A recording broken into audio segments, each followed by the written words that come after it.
Good morning. Good morning. I've noticed that this little app on Substack is a bit of a liar. If you go live, it says connecting, and you think that you're still waiting for the camera to come on, and then you're like checking your hair. And I was flipping through a book yesterday, looked like a complete muppet. Anyway, the video started sometime before. Good morning, everyone. Good morning, Doom Scroller. Good morning from a crisp little autumn morning in Perth, Western Australia. It's just gone 7:20 in the morning. I'm up a little bit late. And I'm up a bit late because I was doing a tarot reading. Now, before I did these 20-day lives, this is day 5, by the way. Before I did these 20-day lives, my morning practice began and centered on a daily tarot reading in a very specific, hey, Zachary, in a very specific modality called the Loom, which I'm going to be sharing on Substack. I've already shared a few videos on my other Substack, Hermetica Reiterated. But I was just reflecting on something that came up last night. And when I thought this morning about what I wanted to talk about, um, this idea of the quickening came to me. I don't know if anybody remembers, there was a movie in the 80s called The Highlander or Highlander. And these cats were immortal. They did like these epic sword fights. It was like a, hey, Butti, it was a absolute wet dream for teenage boys because there were these modern day setting and there were these characters called immortals, and each of them had lived for hundreds of years and couldn't die except by each other's hands having their heads cut off. It had Christopher Lambert in it. Queen did the soundtrack for it.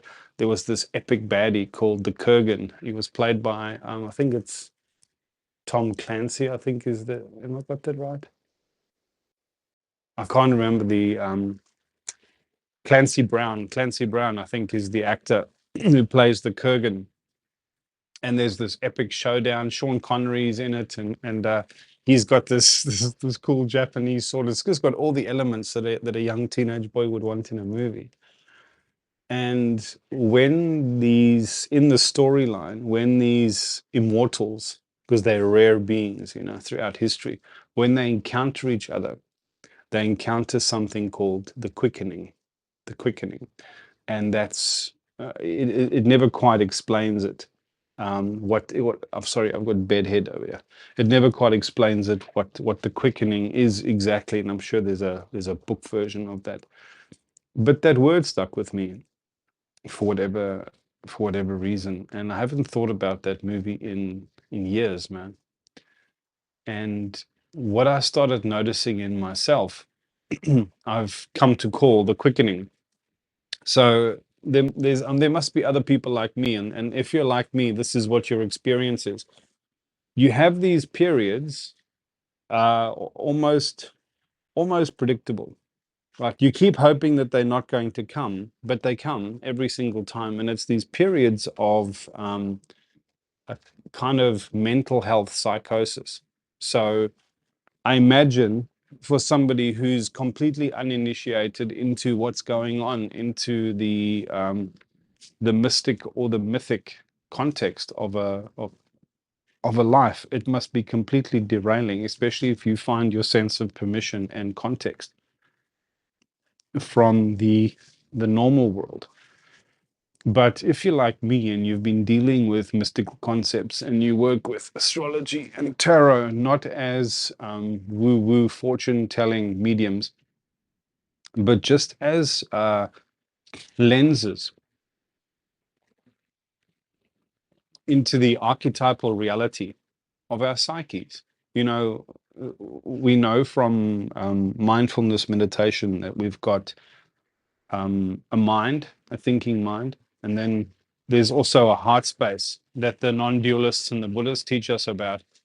But there's this other mind, it's the self mind, and that self mind has a word, it's called psyche, right? It's the mind of you that determines and forms and shapes and informs how you see yourself, your identity in relation with the world, in relation to others. And it's never about high-minded cognitive models. It's always about narrative and story. and story tropes and story archetypes. And the native language of psyche, of your inner child, of your shadow that Jung always spoke about, um, even the soft animal of your body, the native language of that is archetype, is symbol, metaphor. It's the myth, it's the mythic. So there's a single word for it. It's called mythos, right?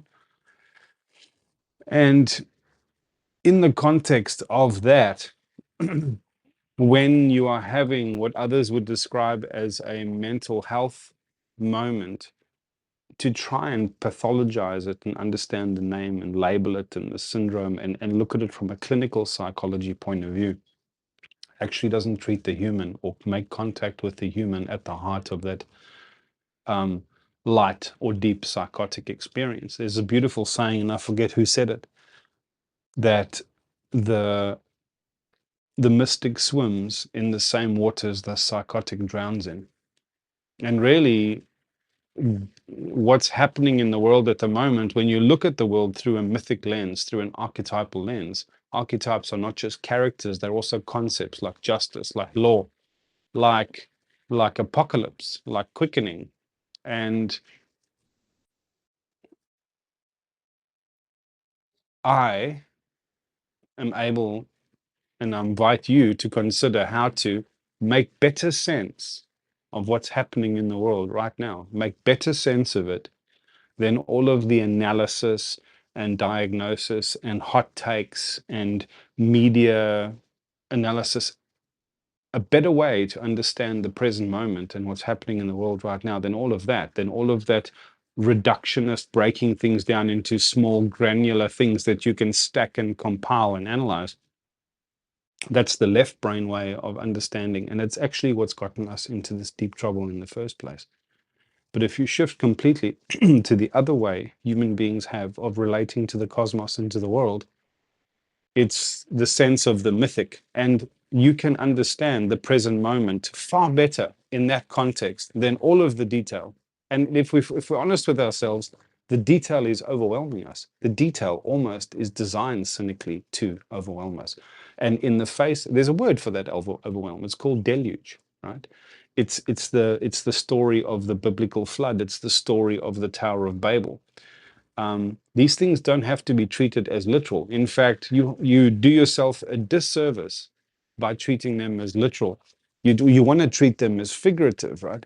Because when you can regard them as figurative, then you can see the lesson that's the cautionary tale, the invitation that's been smuggled in. And just let me know, Zach, if you're still there, if you can hear the traffic noise, because it's very loud for me, but I've noticed this mic doesn't pick it up. But anyway, so I'm saying that you can understand exactly what's happening in the world through a mythic lens much easier. We can make much more human, normal, simple sense of it. No traffic. Excellent. Mic's working because it's very noisy here. There's trucks and cars going by. Your man in Frankfurt, the technical anchor, my guy in the chair, Zach. Zach's probably my oldest friend at this stage, and he lives in Frankfurt, and I haven't seen him for years. He's an absolute rogue of a human being. And if you're ever passing through Frankfurt, you've got to go to Drinksmith Bar, where Zach peddles his rogue wisdom and his trickster energy, and he holds court with a massive a following of exiles that are pulled together in community in Frankfurt. It's actually quite beautiful. Anyway, so I'm making this case of why we look at the world too literally, and then we can't make sense of it because there's literally too much detail to track. We're standing too close to a TV screen that's too wide, in which there's too much change and too much movement happening, and we can't track it all and we can't make sense of it. But if you zoom out and you step back and you recenter yourself into the human relationship with all of that, Carl Jung taught us that the natural way, the default native way, that the most unfabricated versions of our authentic, true experience, the language, the native language of that and its experience in the world and how it relates to the world and when what's unfolding in the present moment is mythos. It's our language of archetypes, of symbols, of tropes. And I simply understand what's happening in the world at the moment through the trope of the archetypal trope of apocalypse. What does apocalypse mean? It's a Greek word that means the lifting of, the dropping of, the passing through of the veil. Yeah. So it's almost like we've had this veil over our eyes, like a kind of matrix. And this is the period, the quickening that we're going through.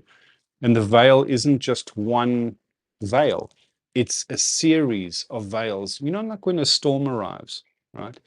A tropical storm. Like in Perth, we get these tropical cyclones. And then they'll say on the weather report, the cyclone is coming. And then, you know, a little bit of wind and rain comes by. And the first time I noticed it, I thought, what's all the song and dance about? And then a short while later, maybe an hour or so, another arm of the storm swings over. Because if you look at it from an aerial perspective on the satellite photograph, it's this enormous storm complex that's moving in a spiral, and the arms are swinging over your location. But the thing is, as the storm moves closer over you, and as geographically you get closer to the eye of the storm, the arms swing by quicker because the storm tends to sort of pick up speed at the center. And the intervals come quicker and they come more intensely. And eventually, after you can almost track it, it's going like this bop, bop, bop, bop, bop, bop, bop, bop, bop, bop, bop, bop, and then the intensity climbs, right? That's what it would look like on a graph. And that's what's happening to us at the moment. We're going through these successive veils, but not everybody is encountering them the same way. So if somebody takes their cue from the literal architecture and interfaces of the world, the way we all believe in governments and institutions and the newspaper and taxes and banks and cash machines and all of that crap, it's not to say that they're unreal, but they're all a human synthetic fabrication. And the organic experience, yeah, is one of oh, look at this kind of disruption. This is crazy. I didn't expect this happening. But if you take this other perspective of the world and you just go, oh, this is what it feels like to be getting ever closer to these veils of transition between the old world that's dying and the new world that's going to emerge. Now, this spells out this like window of opportunity, because how you face these changes is how you prepare for the storm, is how you prepare for the aftermath. There's no turning back in our human experience now. We're going towards this event horizon that we've helped propitiate, we've helped make arrive, and we're not prepared for it. If in so many ways, one, because we're still trying to claw back normal, and two, because we're having the conversation with the unfolding reality in the wrong language. The ancient Greeks used to say that there were two languages with which to hold the conversation of life. The one was logos, reason, logic. We can't get by without it. Our entire Western civilization was built on it. You can't really prepare a meal, run a business, manage a relationship without an equal part of logic and reason. But it's a very small, cold language to hold the whole conversation of life in. And the other language they called mythos meant imagination. Logos meant reason, and mythos meant imagination. And they used to say they lived with an idea that being wise was being double-minded, which meant you had both of those minds, the logical thinking, reasoning mind, but also the self mind, the psyche, employed as you try to make sense of the world and try to make sense of yourself in it. And to be wise was to be double-minded, meant to be holding the conversation with life in both languages at the same time. So we're going through a quickening. Quickening is just those waves of psychotic disruption that are coming. Now, people that are bipolar or given to like things like ADHD, etc., that is a symptom of the inner experience, the psyche, trying to regulate to the intense level of change in the world. You know, the astrologers say the quality of time is changing. They say that's what happens. The quality of time changes. And what is that but not a quickening, right? And our quality of time is changing, and we don't know how to regulate to that. So the people that are wired like me, the neurodivergent, the people that struggle with ADHD, and not, so I don't have what I would call bipolar, but it's in that neck of the woods. And when a friend of mine, I've got a very dear friend called Jim, when he explained to me his experience of the bipolar psychosis, I go, oh my God, I recognize that. The difference is that what would that experience be like if somebody who was having that experience was taken by a shaman or by a hierophant, yeah, in the Hermetic tradition, or a shaman in the animist tradition, and sit and coached and helped and mentored through that experience. Like in the beginning of the Disney story, the adaptation of King Arthur and Excalibur and Merlin. Merlin encounters Arthur, and he's having these experiences of being different animals, yeah. But if he was just having those experiences without that Gandalf figure mentoring him through that, like a disruption of psyche, he would have lost his mind. And so now what we're really missing in this is a kind of elderhood, of custodianship, of stewardship. But we don't have the institutions. We don't have the we've disintegrated the institution of initiation. Shaman today is Muppets online. Somebody that's had a 5-minute ayahuasca experience, and now every second person is facilitating some mystical journey on mushrooms on ayahuasca, and they don't actually have the commensurate training, the psychological maturity, the calling and sense of devotion. And what do they do? Michael, hey, Michael, so glad you're here, man. They don't actually have the wherewithal to be doing the job that they're claiming to do, and they're doing it to monetize it. As soon as somebody has that kind of mystical experience, they're monetizing it. Hey, mate, I'm so glad you're here. Michael's just joined. He's somebody who I'm trying to coax into doing the 20-day live challenge, because I think he has a voice that needs to be heard. And Michael is one of those guys that's straining at the bit, stuck in a corporate reality, knowing that his soul wants to claw its way out of there and into the world of the real. I know your jam, man, because I've been there. So what was I saying? Yes, so this quickening is happening. We're going through, well, let's call it from a mythic perspective, an apocalypse. Our world is ending. And I don't mean, oh no, the world is ending. Yes, there's a lot to grieve there, and there's a lot to process. But whatever our reality was that we were expecting as normal is changing. It's disappearing. And something is arriving that we're not prepared for, and we're not aiming ourselves at. We're not readying ourselves for. And that readiness is not something we can do with our left brain. That readiness is something we need to do with our whole self, our whole integrated self. And that takes a special kind of skill to do that. It takes a special kind of practice to do that.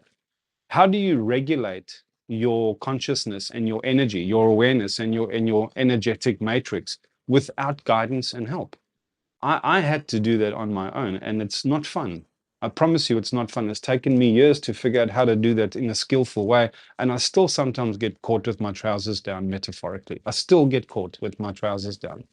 I still get rolled by this. It's like when you go to the ocean here in Perth, it's flat and then it suddenly dips just under at the waterline, and you're walking calmly. And the next minute you're in deep water.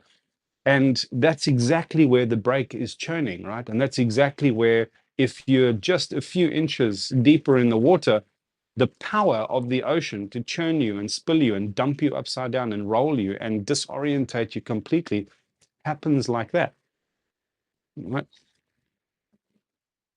And that feeling of standing your ground and suddenly the beach or the sand underneath your feet like disappearing, and the wave two or three sets of waves coming at you from different direction under the surface, just tumble you upside down, and you lose all sense of orientation and footing in a nanosecond, and you suddenly realize what it feels like for a person going through a psychotic experience.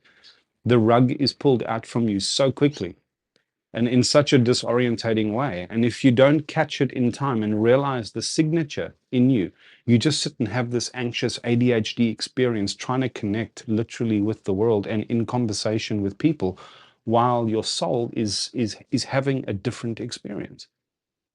It's encountering this stream of consciousness and conscious change that isn't this high-minded set of fractals that people like to draw when they're on mushrooms or LSD. It's this other stream of raw, unformed, emergent, kind of mythic potential that we have to weave into context and make sense of, both in the world and in ourselves. And as a species, we don't have that skill. And as individuals, we don't have access to that skill. And one of the reasons I am doing this project called A Better Way is because I'm trying to offer people that are having this experience. If you're neurodivergent, and you might only be realizing that you're neurodivergent after listening to this video, if you're having this experience and you're getting these waves of psychosis wherein it's actually almost impossible for you to keep your shit together, remember your children are having that as well. Your friends are having that as well. Your partner or your spouse or somebody in your life might be having that. Suddenly you understand that there's nothing wrong with them. There's nothing wrong with you. There's something terribly wrong with the world in the fact that this moment is coming that we've helped usher through the door that we have no means to manage or navigate. And I want to help people navigate and manage that. And there's a skill you can learn. There's a modality you can adapt in your life, a kind of daily practice that you can pick up and never put down. It's like yoga or like meditation. You put it down at your own peril, because what it allows you to do is it allows you to regulate your energy matrix and regulate your psyche and your consciousness to the waves of change that are coming and arriving all the time anyway. So that's my ramble for today. I hope that's made sense. Zach, I'm glad you joined me. Michael, I'm glad you joined me as well. Yeah, I don't have much else to say. I think I got it all out there. I'll put this up and it'll be syndicated onto YouTube and Instagram. And yeah, just have an epic day. And this is how I'm showing love to the world, man.